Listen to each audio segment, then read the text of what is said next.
Good afternoon, good evening. What should I tell? Namaskar, Mumbai. I am here to speak on a topic which is very different from what has been spoken during the day.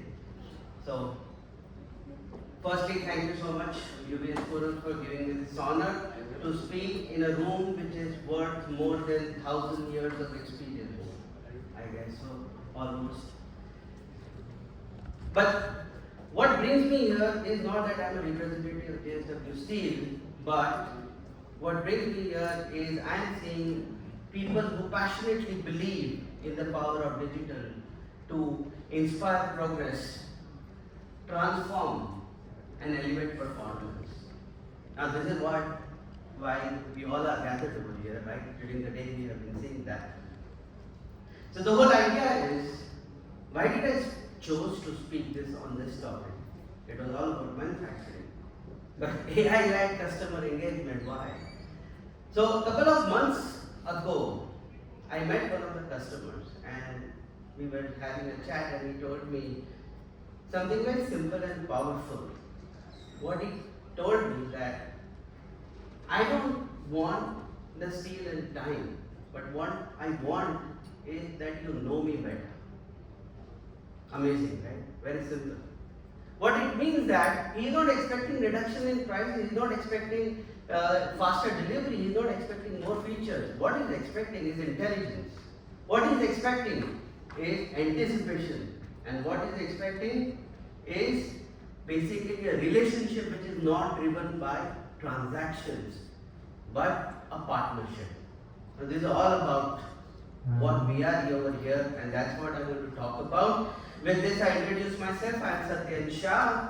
I am leading sales IT and digital transformation function for JSW Steel. JSW Steel is not only the fastest growing steel company in India, but it is a strategic powerhouse now. It is the way it is becoming.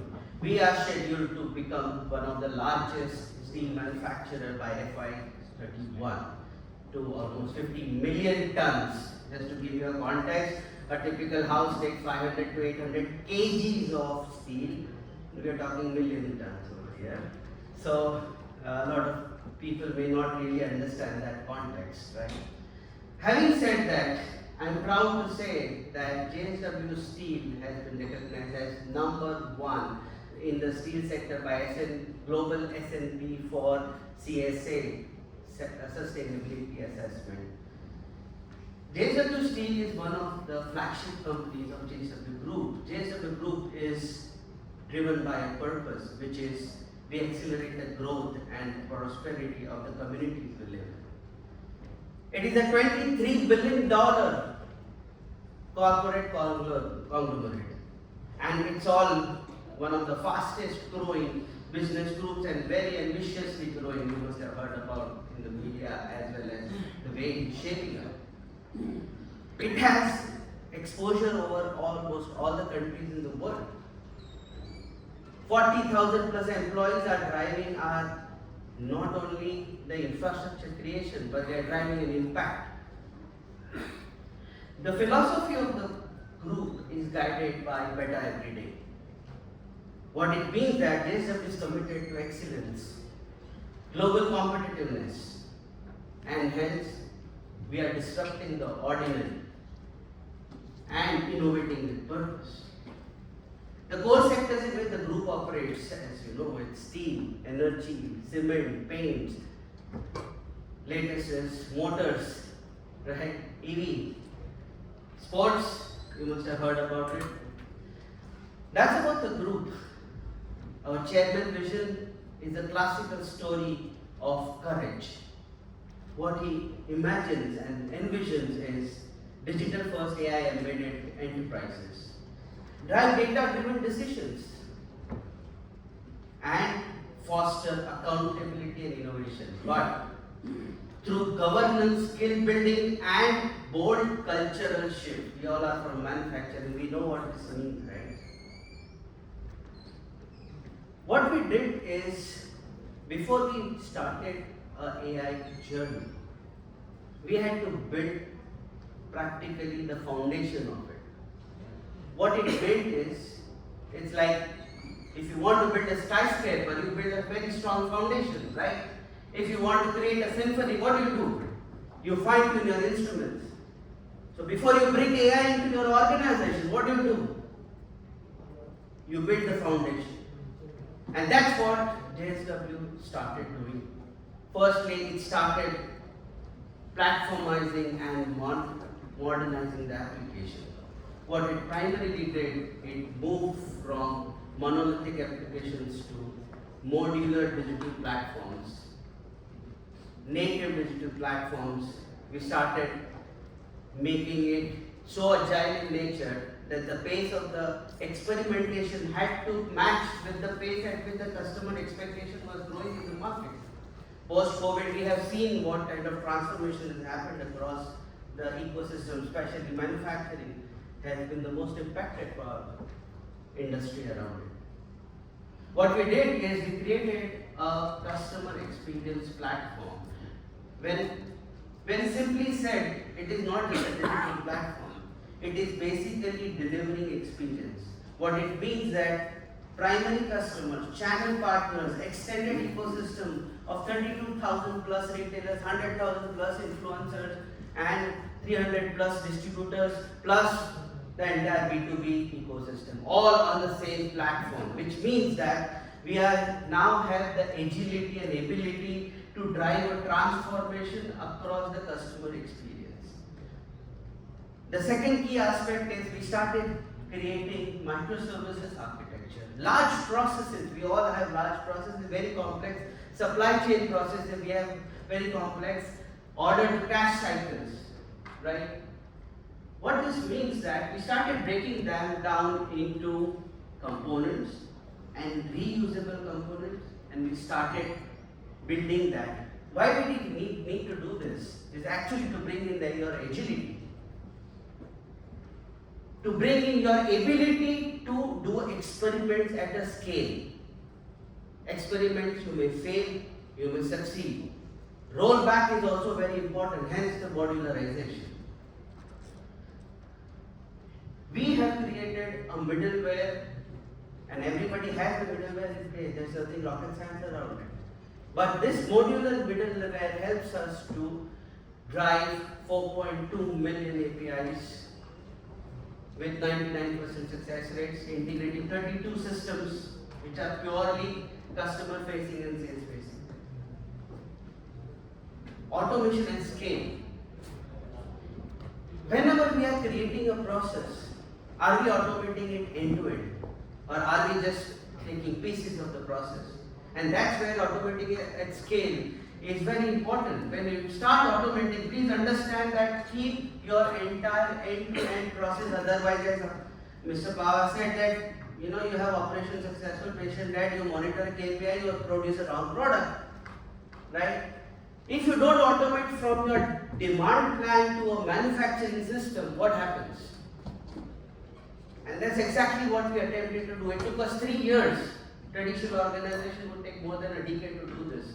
To most complex operations, we serve practically manufacture any type of steel that you talk about. So 13 plants, 6 product verticals. Each product vertical is more than a large MSME, trust me, in terms of turnover. 4 major customer segments. All this we started transforming for only one thing. We all talked about OTIF, right? This is the OTIF in real world. Promise date is what we wanted to give to the customer. A predictable, correct promise date. Are we there? No, we are not there yet. Attempt is there. The vision is there. We will be there. The whole idea is the Project Leap. I was personally part of it and proud of it very much. And it's a massive transformation that we have embarked upon.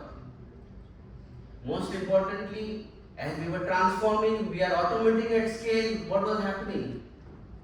We had to support our employees to change at the same rate. The rate of change of digital implementation was much faster than what employees were able to understand or adopt. And this is where digital adoption platforms come into picture. And that's one of the key elements which generally is ignored by most of the stakeholders. Because that's not important. It's like, why do I spend? You spend in ERP, but you don't spend in digital adoption, right? The modern technologies allow you to do that. The last one, and very important, data and integration frameworks. All these three pillars are generating large scale data. What do you do with that data? Generate a business outcome. If you don't increase revenue, reduce cost, or improve customer satisfaction, or improve compliance, what happens? It's as good as the data is lying there of no use. And that's why we started generating and using that data for various BI-based transformation and generating insights of market intelligence, right? Collecting the data from the secondary platform, primary platform, and helping the business to build a more resilient pricing mechanisms. We started correlating customer visit data with the sales trends of last 18 months of the customer and started suggesting to the sales team that these are the 4 customers you should visit. How does this happen? It's all happening because there is data. Like Himanshu, we just spoke about magic. That's exactly what he was talking. The magic in the jungle. So that's what integration is about. So what we did is very simple: automation, integration, intelligence, end-to-end functional transformation, focus, and future-ready digital architecture. These are the use cases, and each use case has generated tangible benefits, right? First use case being customer visit intelligence, where we created an AI assistant and sales team moved from notebooks, emails, handwritten notes to a system. Couple of hours were taken every day to generate a summarization of the visits created in a B2B space, and that's what we have achieved. Sales analysis assistant, Mr. Suri just spoke about that, right? This is at scale we are talking about.